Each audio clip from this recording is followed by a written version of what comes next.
Pertanyaannya, suami saya habis kecelakaan kerja, kaki patah, qadarullah. Dari PT tidak bertanggung jawab, ditambah lagi dari pihak ortu suami juga seakan tidak peduli. Akhirnya, semua beban tertumpuk terhadap saya, sedangkan saya posisi sedang hamil. Amalan apa ya Ustadz, agar saya kuat dan rezeki lancar?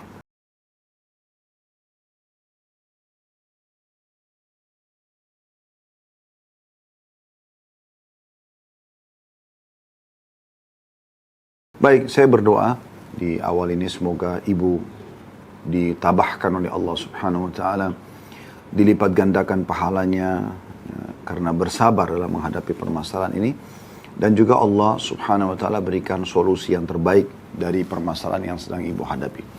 Allahumma amin. Saya mungkin berikan gambaran, tentu kalau suami kecelakaan seperti ini dan akad dengan perusahaan memang tidak ada, bahwasanya perusahaan akan menanggung kalau terjadi kecelakaan, maka ibu tidak bisa salahkan perusahaan tentunya. Kalau ada akad di perusahaan tersebut atau dengan perusahaan tersebut memang akan ditanggung kalau terjadi kecelakaan, maka ibu bisa menuntut hak ibu. Ya.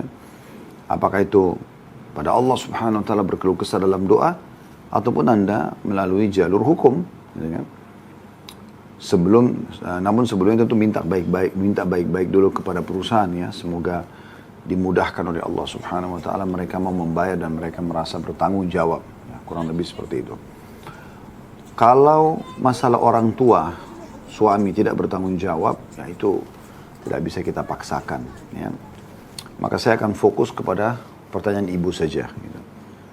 Amalan apa yang Ustadz anjurkan agar saya kuat dan rezeki bisa lancar? Yang pertama, kami sarankan ibu, di detik ini kalau Anda ikuti acara kita ini, ucapkan kalimat istirja, yaitu inna lillahi wa inna ilaihi raji'un. Kami milik Allah dan kami akan kembali kepada Allah.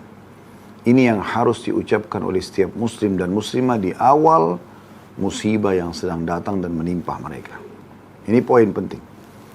Dan Allah Subhanahu wa ta'ala memastikan dalam firman-Nya dalam surah Al-Baqarah, A'udzu billahi minasyaitonir rajim, wa basyyiris sabirin alladzina idza asabathum musibatun qalu inna lillahi wa inna ilaihi raji'un ulaika 'alaihim shalawatu min rabbihim wa rahmah wa ulaika humul muhtadun. Sampaikanlah berita gembira kepada orang-orang yang bersabar, yaitu apabila mereka ditimpa musibah, mereka mengatakan inna lillahi wa inna ilaihi raji'un. Kami milik Allah, kami akan kembali kepada Allah. Maka mereka itulah orang-orang yang mendapatkan salawat dari Tuhan mereka dan rahmah. Dan mereka orang-orang yang mendapatkan petunjuk. Jadi Allah Subhanahu wa ta'ala akan memperhatikan permasalahan dia, memudahkan dia melaluinya, memberikan untuknya solusi atau jalan keluar, serta mencatatkannya sebagai pahala. Itu semua masuk dalam makna salawat dari Allah dan juga rahmah.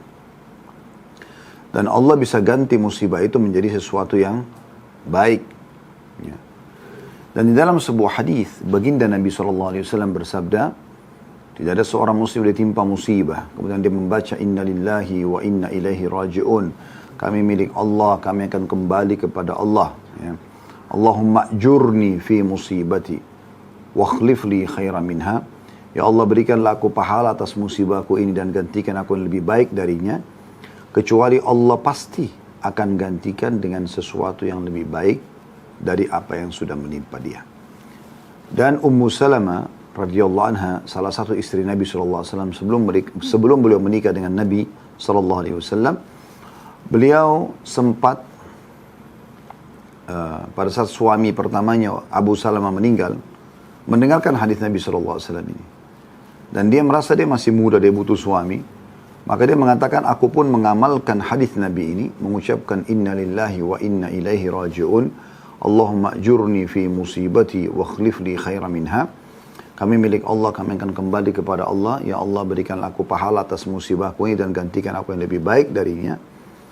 Maka aku mengamalkan doa ini selama 3 bulan. Sambil bertanya-tanya, siapakah kira-kira yang lebih baik daripada Abu Salamah? Dan aku yakin dengan dahsyatnya doa ini, setelah 3 bulan kemudian karena datang lamaran Nabi SAW. Dan pastilah Nabi lebih baik daripada Abu Salamah. Jadi ini yang pertama, kami sarankan ibu pada saat mengikuti acara kami ini, dan siapapun Anda yang merasa ada musibah, cobaan yang datang kepada Anda, jangan lupa, yang paling pertama Anda ucapkan kalimat istirja, inna lillahi wa inna ilaihi raji'un, kami milik Allah, kami akan kembali kepada Allah. Lalu ditambah dengan ajaran Nabi SAW tadi, Allahumma jurni, ya Allah berikanlah aku pahala, Allahumma ajurni fi musibati, dalam musibahku ini, wa akhlif li khairan minha, dan gantikan aku yang lebih baik darinya. Karena Nabi SAW jamin akan Allah ganti musibahnya, masalahnya menjadi kesenangan dan kegembiraan. Jadi jelas sekali anjuran Nabi SAW. Kemudian selanjutnya teman-teman sekalian, yang kedua yang Anda harus lakukan, terutama bagi ibu yang bertanya ini, adalah Anda memperbanyak ibadah, pendekatan diri kepada Allah Subhanahu wa Ta'ala. Justru saat sekarang Anda lebih banyak giat beribadah. Apalagi menjelang Ramadan. Misalnya memperbanyak doa di waktu-waktu mustajab antara azan dan iqamah misalnya. Di sepertiga malam. Panjatkan kepada Allah. Yang penting ibu ingat sabda Nabi SAW, Udu'u rabbakum mukinuna bil ijabah. Berdoalah kalian kepada Tuhan kalian dengan penuh keyakinan akan Allah ijabah. Allah akan terima. Fa inna Allah la yaqbalu du'a min qalbin ghafil, karena sungguhnya Allah tidak menerima doa dari hati yang lalai, ya. Jadi perbanyak ibadah kepada Allah Subhanahu wa taala, perbanyak doa, perbanyak zikir. Pernah ada sahabat, ya. Ini contoh selain doa kita berzikir. Pernah ada sahabat suami istri kehilangan anak mereka. Anak mereka ikut berperang, berjihad di jalan Allah Subhanahu wa taala. Semua isi pasukan pulang kecuali anak mereka. Mereka sempat sedih. Kedua orang tua ini. Lalu mereka datang kepada Nabi SAW. Karena nggak jelas anaknya ini mati syahid kah, ditawan musuh kah. Teman-temannya tidak ada yang tahu semuanya. Kalau mati kan diketahui jenazahnya, tidak diketahui jenazahnya di mana. Maka mereka mengatakan, ya Rasulullah, anak kami ikut berperang. Teman-temannya semua pulang kecuali dia. Kalau seandainya dia mati syahid, ya sudah, kami terima itu cobaan dari Allah SWT. Berita gembira juga. Gitu. Karena dia akan selamat masuk surga. Kalau ditangkap oleh musuh, ini yang kami pikirkan. Karena ini hilang gitu. Apa saran Anda? Kata Nabi SAW, perbanyak ucapkan la hawla wa la quwata illa billah. Perbanyak ucapkan la hawla wa la quwata illa billah. Bukan sekali dua kali, perbanyak. Tanpa banyak tanya lagi, suami istri ini pulang, kemudian mereka mengamalkan dari begitu masuk rumah sampai mereka kantuk, ketiduran di malam hari. Ketiduran. Waktu mereka tidur, di tengah malam, tiba-tiba ada yang ketuk-ketuk pintu. Bangunlah kedua suami istri, begitu mereka buka pintu, mereka kaget, ternyata yang balik adalah anak mereka. Dengan gembira dan terharu, keduanya menyambut anaknya, lalu mengatakan, ada apa sebenarnya ceritanya? Anaknya mengatakan, saya ditawan oleh musuh dan teman-teman saya tidak ketahui karena tiba-tiba mereka menculikku gitu. Dan aku diikat, dibelenggu dengan rantai, ya, dengan tali, diikat dengan tali. Dan entah kenapa, beberapa waktu yang lalu, dari semenjak ya masuk malam, tali itu tiba-tiba ya mulai terlepas ya, atau melonggar, dan mereka pun tertidur semuanya. Sehingga akhirnya aku bisa melarikan diri dan pulang kembali ke Madinah. Jadi Allah Subhanahu wa taala berikan solusi dengan la haula wala quwata illa billah. Perbanyak istighfar. Banyak dan renungi astagfirullah wa atubu ilaih, astagfirullah wa atubu ilaih. Terus Anda mulai berlengkap astagfirullahal azim alladzi la ilaha illa huwal hayyul qayyum wa atubu ilaih. Yang kata Nabi sallallahu alaihi wasallam, siapa yang melazimi istighfar, terus lisannya istighfar, maka Allah akan berikan solusi dari permasalahan yang dia hadapi dan diberikan rezeki dari tempat yang tidak disangka-sangka. Juga kata Nabi SAW di dalam hadis yang lain, sesungguhnya aku beristighfar dan bertobat kepada Allah sehari 70 sampai 100 kali.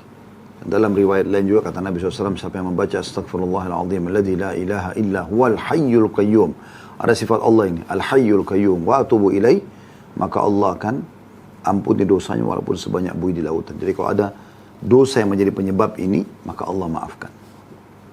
Jadi ini yang kedua, ibu lebih banyak beribadah kepada Allah SWT. Wudu, sholat taubat, di atas sejadah, berdoa kepada Allah SWT, berzikir kepada Allah SWT. Dan berdoa itu lakukan seperti Sufyan ats-Tsauri rahimahullah, seorang ulama tabi'in. Beliau kalau punya hajat apapun kepada Allah, beliau sujud dan tidak angkat kepalanya sampai dia merasa hatinya pelong dan yakin Allah akan berikan jawabannya. Yang ketiga, ibu coba ikhtiar. Ikhtiar ini maksudnya kalau perusahaannya tidak mau tanggung jawab, kalau orang tuanya tidak mau tanggung jawab, gitu kan? Ikhtiar. Coba ke puskesmas terdekat, atau mungkin hubungi kerabat atau orang yang Anda kenal yang bisa membantu supaya memudahkan, atau Anda datang ke yayasan-yayasan sosial, ya, yang insya Allah kita berharap mudah-mudahan ya bisa Anda temukan solusinya,